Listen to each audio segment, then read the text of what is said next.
Bonjour, chers frères et sœurs en Christ, et bienvenue pour cette nouvelle méditation quotidienne autour de la parole de Dieu.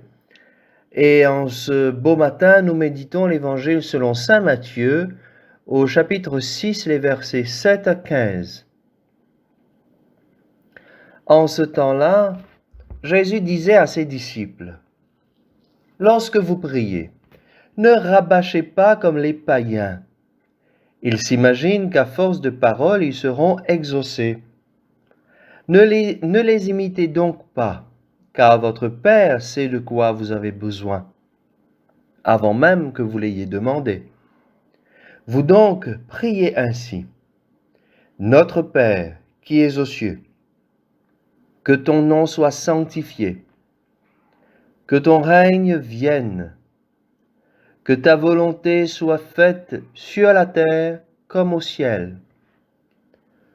Donne-nous aujourd'hui notre pain de ce jour. Remets-nous nos dettes, comme nous-mêmes nous remettons leurs dettes à nos débiteurs. Et ne nous laisse pas entrer en tentation, mais délivre-nous du mal. Car si vous pardonnez aux hommes leurs fautes, votre Père céleste vous pardonnera aussi. Mais si vous ne pardonnez pas aux hommes, votre Père non plus ne vous pardonnera pas vos fautes. Acclamons la parole de Dieu.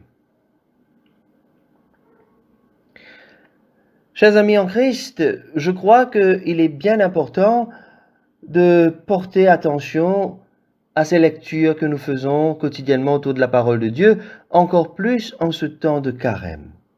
Nous avons de très beaux textes de l'Évangile qui nous sont donnés pour nous aider à mieux vivre ce temps de pénitence, ce temps où nous nous retrouvons avec nous-mêmes pour essayer de nous rapprocher davantage de Dieu.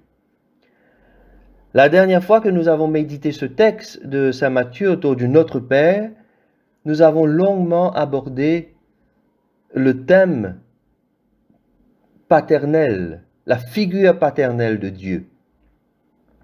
Aujourd'hui, j'aimerais prendre les deux versets qui suivent. Que ton règne vienne, que ta volonté soit faite sur la terre comme au ciel. C'est bien ce que nous disons à chaque fois que nous reprenons cette prière. Que ton règne vienne, que ta volonté soit faite. D'abord, pour qu'il y ait un papa, il faut qu'il y ait un enfant. Puisque Dieu est Père, cela implique obligatoirement que nous sommes ses enfants. Bien sûr, par adoption, grâce à Jésus-Christ, qui est le vrai Fils de Dieu, l'unique Fils de Dieu. Et en Jésus-Christ, nous sommes tous enfants de Dieu. Et j'aimerais que, pour bien comprendre ces versets, que ton règne vienne, que ta volonté soit faite, que nous-mêmes, nous nous replongions le temps d'un instant dans notre toute petite enfance. Étant enfants, bien sûr, nous ne comprenons pas toujours tout. Nous n'avons pas toujours une grande vision des choses, une vision lointaine des choses, vaste. Nous voyons comme un enfant, nous comprenons comme un enfant. Et nous comprenons bien aussi que, bien souvent, nous avons été dans notre enfance en colère contre nos parents, aigris. Nous avons retenu parfois leur front un peu crispé. Nous avons retenu le visage en colère. Nous n'avons pas toujours apprécié les décisions prises par nos parents. Pourquoi papa m'empêche de sortir à telle heure? Pourquoi il me dit qu'il faut être à la maison avant telle heure? Pourquoi ne me donne-t-il pas la permission de faire ceci ou cela? Pourquoi je ne peux pas prendre la voiture? Pourquoi tant d'interdictions? Pourquoi me réprimande-t-il devant les gens? Pourquoi n'ai-je pas le droit à la parole quand les invités sont là? Pourquoi ne pas avoir le droit de manger ceci ou cela? Pourquoi m'oblige-t-on à faire le ménage? Je me sens comme prisonnier dans la maison. Et combien de fois nous entendons les jeunes aujourd'hui vouloir fuir parfois leur domicile parce que les parents sont trop sévères, trop stricts, trop de règlements dans la maison. Nous avons tous connu cela.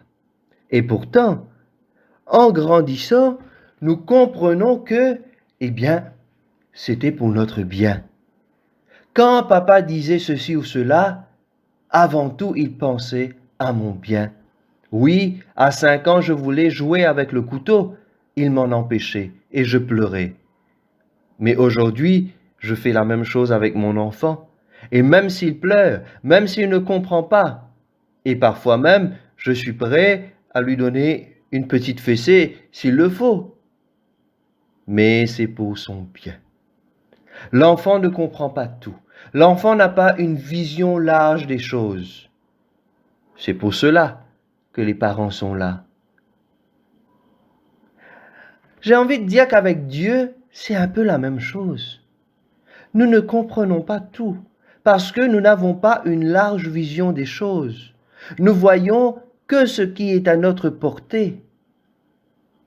Mais ce Père que nous avons qui est au ciel, lui, il voit.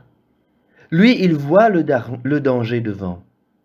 Lui, il voit pourquoi nous sommes dans telle ou telle situation. Sommes-nous prêts à lui faire confiance jusqu'au bout? Même si parfois nous sommes agacés, en colère même contre lui. Pourquoi je n'arrive pas à joindre les deux bouts aujourd'hui? Pourquoi ma famille n'est pas stable? Pourquoi tant de divisions au sein de ma famille? Pourquoi les enfants sont retournés contre moi? Où est-il ce Dieu-là? Pourquoi me laisse-t-il dans une telle situation? Pourquoi permet-il qu'il y ait autant de souffrances autour de moi? Et pourtant, comme ce petit enfant, nous sommes appelés à faire confiance et à grandir. Un jour, le Seigneur nous dit, un jour tu comprendras. Un jour tu comprendras que ce moment, tu dois le vivre. Il te faut le vivre. Accepte de le vivre. Tu comprendras que je te laisse vivre ce moment parce que après, tu pourras mieux apprécier ce que j'aurai à te donner. Grandis. Accepte de faire confiance. Alors, frères et sœurs, quand nous reprenons cette prière, pensons à cet enfant que nous étions autrefois et à l'adulte que nous sommes devenus aujourd'hui. Que ta volonté soit faite sur la terre comme au ciel. Amen.